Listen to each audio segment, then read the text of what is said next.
इससे पहले हम पार्ट्स ऑफ स्पीच के 8 जो पार्ट्स होते हैं उसमें से 5 पढ़ चुके हैं। Noun, pronoun, adjective, verb, adverb, यहाँ तक पढ़ चुके हैं। अब हम पढ़ेंगे प्रीपोजिशन, जिसको संबंध बोधक अवयव कहते हैं। ये नाउन और प्रोनाउन का वाक्य में संबंध बताता है, ठीक ना, सेंटेंस में।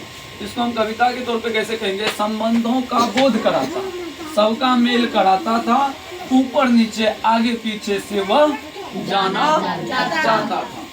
उसके बाद आता है हमारा कंजक्शन, जिसे हम कहते हैं समुच्चय बोधक अव्यय। ये क्या करता है? तो वाक्य और शब्दों को जोड़ने का काम करता है। कंजक्शन मतलब होता है कंडक्टर, जोड़ने का काम करता है। हम इसको कविता में कहेंगे वाक्य और शब्दों का जोड़े, वाक्य और शब्दों को जोड़े, लेकिन किंतु परंतु बोले, यह समुच्चय कहलाता है। राम अच्छा है किंतु मेरा दोस्त नहीं है, इस तरह का वाक्य आता है ना, यही तो कहते हैं वाक्य और शब्दों को जोड़े, लेकिन किंतु परंतु बोले, यह समुच्चय कहलाता था। इसीलिए फिर ताकि शब्दों का पाठ बढ़ाता था, ठीक ना। उसके बाद लास्ट आता है इंटरजेक्शन, जिसको हम विषम व्याधि बोधक अव्यय कहते हैं। ये हमको दुख को, आकस्मिक दुख या आकस्मिक खुशी में जो हम लोग होते हैं, जैसे क्रिकेट खेले, कबड्डी खेले, फुटबॉल खेले, जीत गए तो दूसरे वाले को हम लोग हुर्रे हुर्रे करके चिढ़ाते हैं, बड़ी खुशी होता है तभी, या हार जाते हैं तो बड़ी दुख होता है। तो इसको हम कविता में कैसे लिखेंगे?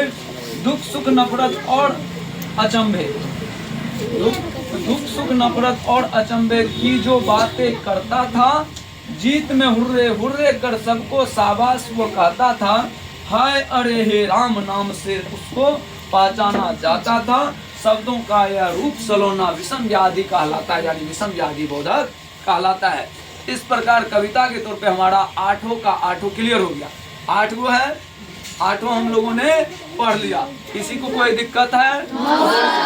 नहीं दिक्कत है तो इसे याद करके लाएंगे अगले दिन। पढ़ करके याद करने की तो जरूरत नहीं है, इसे पढ़ेंगे आपको हो ही जाएगा।